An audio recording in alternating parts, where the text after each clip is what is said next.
조선에서 가장 천하다는 사람들이 있었습니다. 소를 잡고 가죽을 다루고 버드나무로 그릇을 엮던 사람들, 백정이었지요. 양반은 그들과 한 우물의 물도 나눠 마시지 않았습니다. 그런데 어느 날 그 천한 백정의 집에 한 사내가 숨어들었습니다. 끼니를 빌어먹는 거짓골에 이름도 내력도 밝히지 못하는 사내였지요. 백정조차 혀를 차며 거두기를 망설였습니다. 하지만 아무도 몰랐습니다.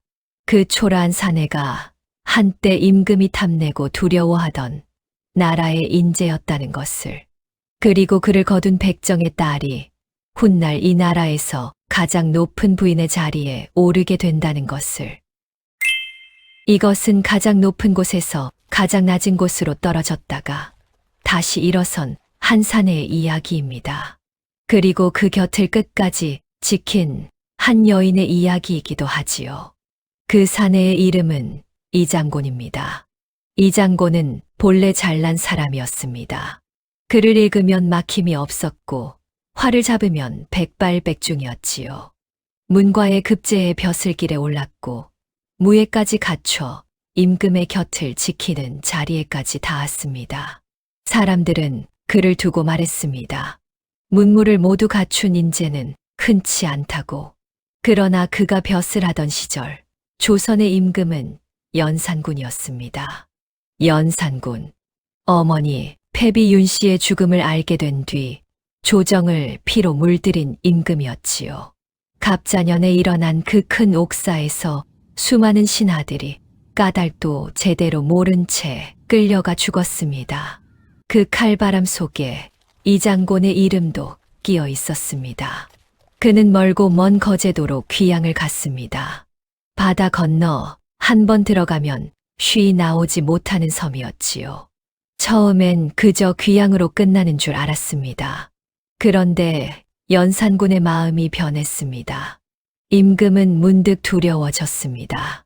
저 이장곤이라는 자는 무예가 뛰어나고 사람을 끄는 힘이 있다. 섬에 가만두었다가 혹여 무리를 모아 변을 일으키면 어찌할 것인가. 연산군은 명을 내렸습니다. 그를 한양으로 잡아 올려라. 끌어올려 없애버려라.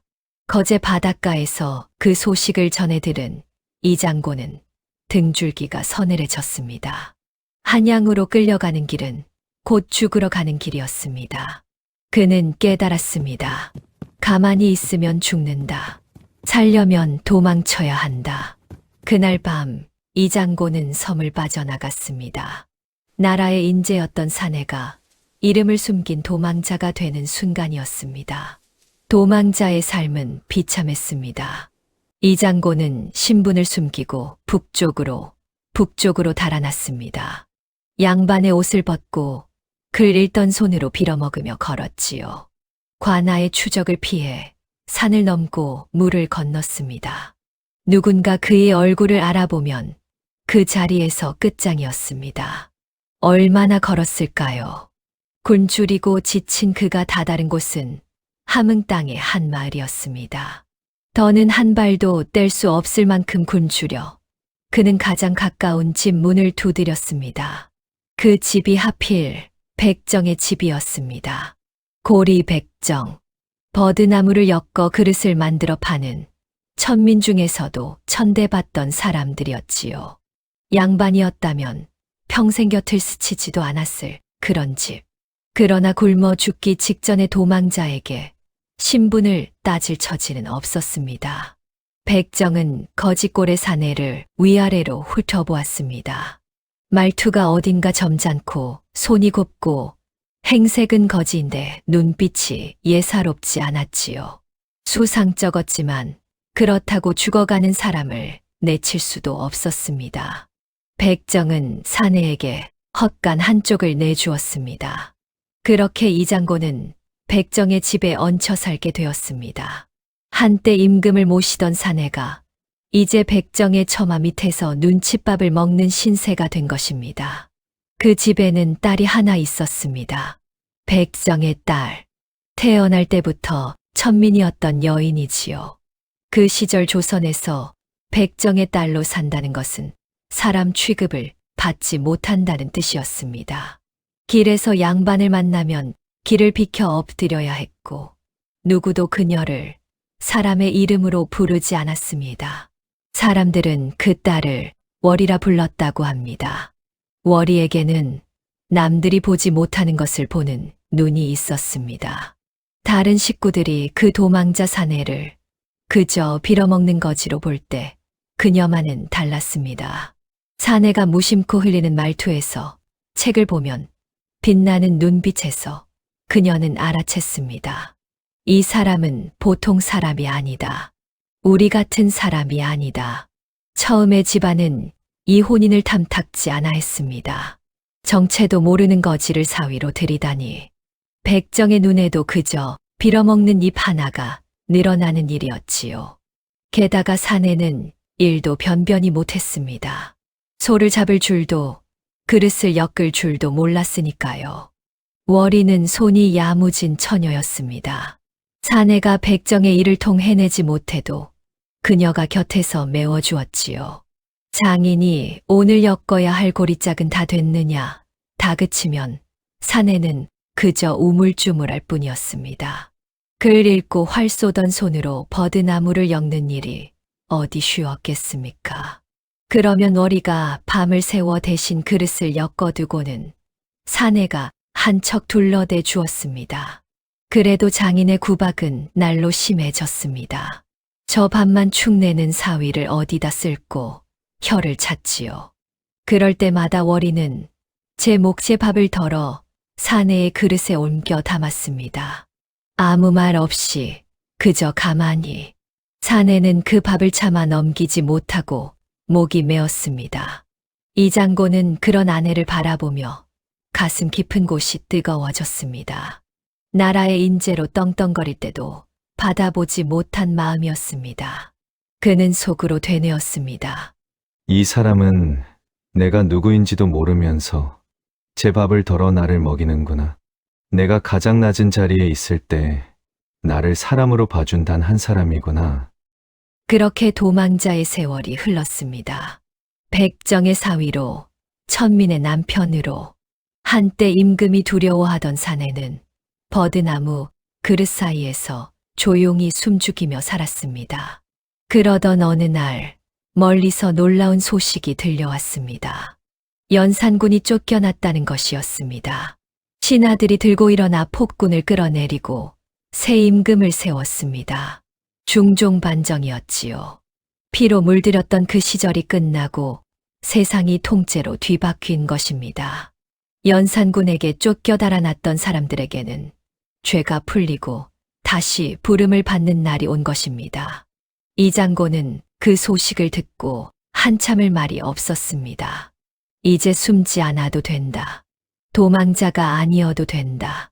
그러나 그의 마음에 가장 먼저 떠오른 것은 벼슬도 명예도 아니었습니다. 이 사람을, 나의 아내를 어찌할 것인가. 그는 마침내 입을 열어 아내와 장인에게 자신의 정체를 밝혔습니다. 나는 본래 나라의 벼슬을 하던 사람이요.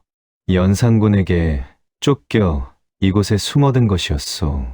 이제 세상이 바뀌었으니 나는 다시 조정으로 돌아가게 될 것이오. 백정의 집은 발칵 뒤집혔습니다. 거지인 줄로만 알았던 사위가 나라의 양반이었다니. 자신들이 그동안 구박하고 멸시했던 그 사내가 장인과 장모는 그제야 사색이 되어 떨었습니다. 그런데 뜻밖의 일이 벌어졌습니다. 이 장군이 한양으로 떠날 채비를 하자 월이가 따라가지 않겠다고 한 것입니다. 서방님은 본래 높은 분이셨지요. 이제 마땅한 자리로 돌아가셔야 합니다. 천하디천한 고리백정의 딸이 한양에 간들 무엇하겠습니까? 가는 곳마다 손가락질이요. 서방님께도 짐만 될 뿐입니다. 그동안 곁에 머물러 주신 것만으로도 저는 족합니다. 자기 분수를 알아 사랑하는 사람의 앞길을 막지 않으려는 마음이었습니다. 떠나는 이를 붙잡는 대신 스스로 물러서려는 마음. 이 장고는 그 말을 듣고 가슴이 무너졌습니다. 가장 낮은 자리에서 그를 사람으로 봐준 여인이 이제 가장 낮은 자리에 스스로 남겠다고 하는 것이었으니까요. 이 장고는 한양으로 돌아갔습니다. 그의 죄는 풀렸고 그는 다시 벼슬길에 올랐습니다.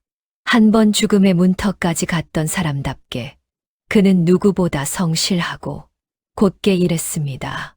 임금은 그를 아꼈고 그는 차근차근 높은 자리로 올라갔습니다. 병조판서에 이르고 마침내 정승의 반열을 넘보는 자리에까지 닿았습니다.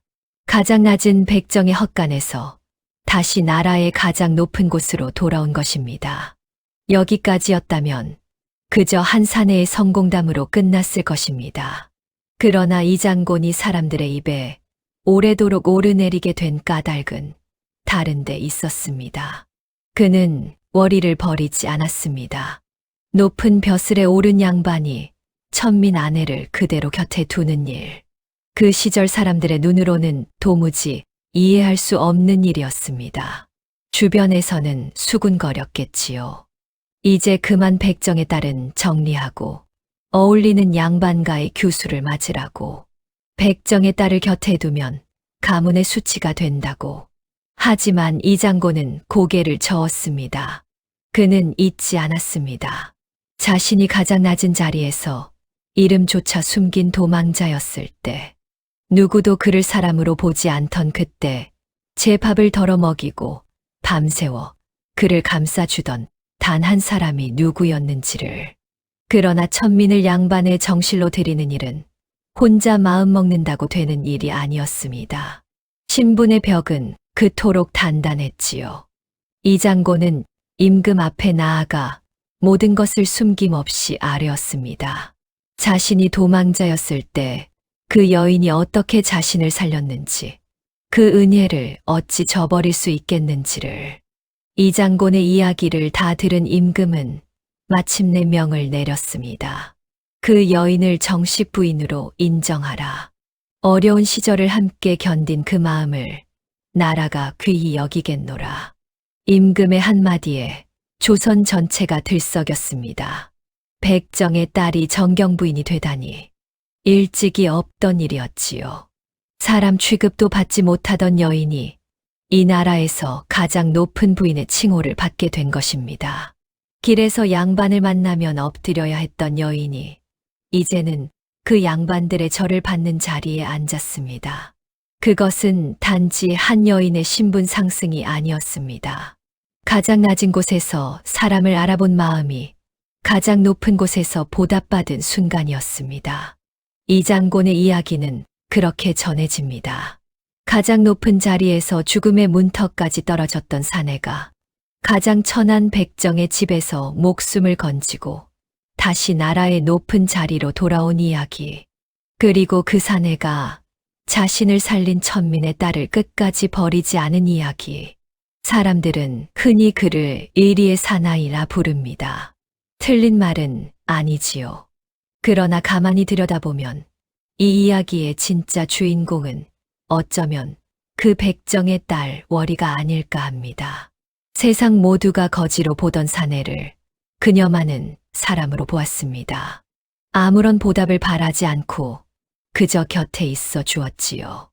떠나는 그를 붙잡지도 않았습니다. 그 마음이 없었다면 이 장곤이라는 사내도 그가 돌아간 높은 자리도 없었을 것입니다. 문득 이런 생각이 듭니다.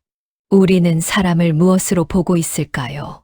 그의 옷차림으로, 그가 가진 것으로, 그가 앉은 자리로 사람을 가늠하고 있지는 않은지요. 가장 낮은 행색을 한 사람 속에서 진짜 사람을 알아보는 눈, 그리고 가장 높은 자리에 올라서도 낮았던 시절의 은혜를 잊지 않는 마음. 500년 전 두 사람이 남긴 이 이야기가 오늘 여러분의 마음에도 작은 물음 하나를 남겼다면 좋겠습니다. 당신의 곁에는 당신을 사람으로 봐준 단 한 사람이 있으신가요?